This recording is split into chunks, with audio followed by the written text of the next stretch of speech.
Yes, twongere tubahe ikaze nanone muri aya makuru aba agezweho.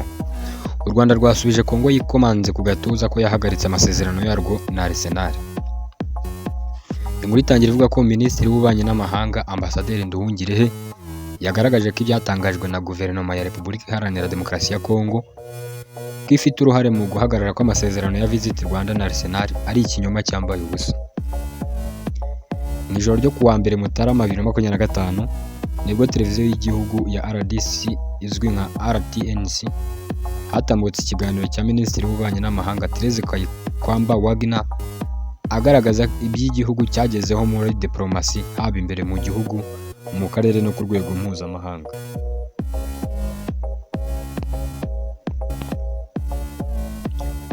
Benshi baguye mu kantu ubwo Therese Kayikwamba yagaragaza ko kimwe mu byo RDC yagezeho harimo no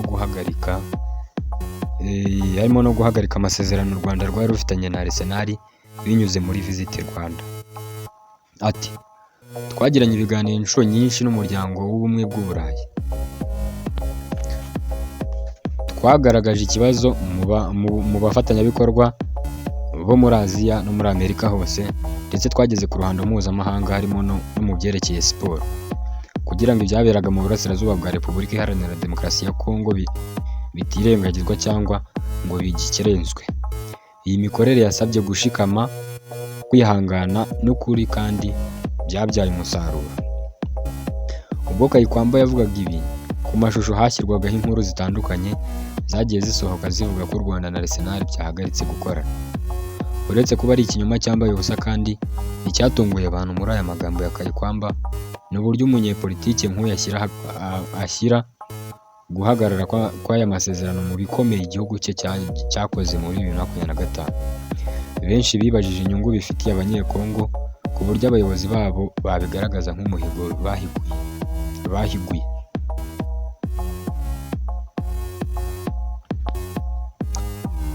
Minisitiri w'Ububanyi n'Amahanga Ambasaderi Olivier Nduhungirehe ni umwe mu banenze iyi myitwarire y'ubuyobozi bwa RDC irimo ibinyoma. Yagize ati nari nsanzwe nzi ko kwisingiza no kwivuga ibigwi by'abanyepolitiki b'abanyekongo ari nk'umukino muri RDC, nubwo leta yananiwe. Ariko iki kinyoma ku bufatanye bwacu bwa Visit Rwanda na Arsenal nacyo ni urundi rwenya. Bidashidikanywaho ibinyoma bya leta y'i Kinshasa, ikintu cyonyine gishobora kubigwa mu ntege ni ingengabitekerezo ya Jenoside. Hano akaba yabivuze mu rurimi rw'Igifaransa. Mu Gushyingo 2025 nibwo urwego rw'igihugu rw'iterambere RDB rwatangaje ko amasezerano rwari rufitanye na Arsenal binyuze muri Visit Rwanda azarangira muri Kamena umwaka w'ibihumbi 2026, bivuze ko nyuma y'icyo gihe atazongerwa. RDB yatangaje ko uyu mwanzuro wafashwe muri gahunda yayo yo kwagura ibyo ikora ahanini mu bufatanye bwayo bushingiye kuri siporo, ireba cyane andi masoko mpuzamahanga n'amahirwe y'ishoramari. Yes, akaba ari uko rero byifashe kuri iyi nkuru y'u Rwanda ndetse ni Repubulika ya Demokarasi ya Kongo, aho bavugaga ko mu bintu bitumye u Rwanda ruhagarika ubufatanye na Arsenal kuri gahunda ya Visit Rwanda ari uko Kongo yabigizemo uruhare, kandi mu by'ukuri ni ikinyoma cyambaye ubusa. Yes, indi nkuru rero igezweho ni uko hari amakuru akomeye ari kuvugwa agezweho, ari kuvuga yuko perezida wa Venezuela Nicolas Maduro byatangajwe ko yafashwe n'ingabo za Amerika mu gikorwa cya gisirikare cyabereye mu gihugu cya Venezuela. Kikaba ari igikorwa giteye impagarara ku rwego mpuzamahanga. Iyi ni inkuru igezweho cyane, ariko ifite ingaruka zikomeye mu bya politiki n'umutekano muri Amerika y'Epfo na Amerika ya Ruguru. Mu gitondo cyo kuri uyu wa gatatu Mutarama 2026, perezida wa Leta Zunze Ubumwe za Amerika Donald Trump yatangaje ko Leta Zunze Ubumwe za Amerika zakoze igitero kinini mu gihugu cya Venezuela, maze perezida Nicolas Maduro n'umugore we Chilia Flores barafatwa maze bajyanwa hanze y'igihugu. Ibiro ntaramakuru byemeza ko mu mujyi wa Caracas hagiye humvikana amasasu ava mu ndege ndetse n'ibisasu by'umuriro mu gikorwa cyo gutera ibibuga by'ingabo za Venezuela. Gutangaza kwa Donald Trump bavuga ko Maduro yafashwe kwagize ingaruka zikomeye ku rwego mpuzamahanga kandi byateje impaka nyinshi kuko icyo gikorwa cyari gifite uburenganzira bwemewe n'amategeko mpuzamahanga cyangwa niba cyari igitero cy'intambara.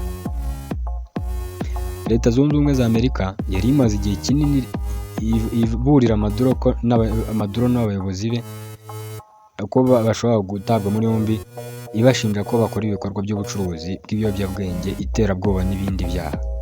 Kandi bamaze igihe kinini bafite inyandiko y'urukiko mpuzamahanga imukesha yuko bazabageza ku bushinjacyaha n'ubutabera bwo muri Leta Zunze Ubumwe za Amerika. Mu by'ukuri Perezida Maduro yari amaze igihe kinini afite ibirego byo gucuruza ibiyobyabwenge no gufatanya n'amatsinda y'iterabwoba. Ibyo byaha yakuyeho icyizere, yashyizweho ko bagomba kumufata, bishyirwaho n'urukiko rwa Amerika, maze Leta ya Amerika itangaza ibi birego ku mugaragaro. Intego ya Amerika ni uko Maduro yajya mu butabera bw'igihugu cya Amerika, aho azaburanishwa ibyaha ashinjwa kandi bikaba byitezwe ko ashobora kubihanirwa.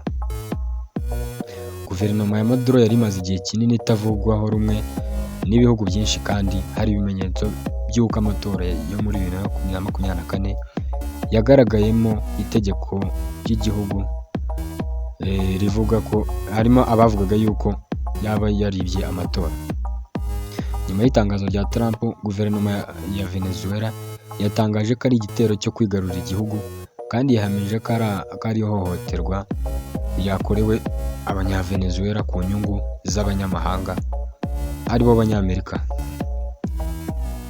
Ibihugu byinshi n'imiryango mpuzamahanga byatangaje ko bireba bikomeye iki gikorwa. Bimwe byamagana iki gihugu, kimwe cyafashe perezida mugenzi we mu buryo bwa gisirikare. Abahanga mu by'amategeko n'imibanire y'ibihugu baravuga ko iki gikorwa gishobora gutera amakimbirane hagati y'ibihugu kandi kikaba cyateza impaka ku mategeko agenga imibanire ya diplomasi ku isi yose. Iki gikorwa kandi kirakomeye kandi igikorwa gikomeye kandi kidakunze kubaho mu mateka y'imibanire ya politiki ku isi. Umukuru w'igihugu yafashwe n'ingabo z'ikindi gihugu mu gikorwa cya gisirikare. Abasesenguzi bavuga ko iki gikorwa gishobora kugira ingaruka zikomeye mu karere ka Amerika y'Epfo, ku mibanire y'ibihugu ndetse no ku migendekere y'umutekano muri aka karere. Ibi rero bikaba bivuze yuko Nicolas Maduro n'abasirikare be bafashwe na Leta Zunze Ubumwe za Amerika. Kandi iyi ikaba ari inkuru ikomeye cyane ishobora kuba igiye guhindura amateka mu mibanire y'ibihugu byombi. Ibi birerekana uburemere bw'amakimbirane hagati ya Venezuela n'igihugu cya Leta Zunze Ubumwe za Amerika, ndetse n'uko ibihugu bikomeye bishobora kwitwara cyangwa se no gukoresha ingufu zabyo za gisirikare mu gushaka gukemura ibibazo by'ubutabera n'umutekano mpuzamahanga, by'umwihariko mu gihugu cya Amerika. Yes, akaba rero hano dusoreje amakuru yacu, ariko wowe utarakanda subscribe wayikanda, wowe utarakanda like nawe ukayikanda, kugira ngo tujye tubana mu makuru menshi agiye atandukanye. Mukomeze mugire ibihe byiza, turawukunda mwese neza cyane.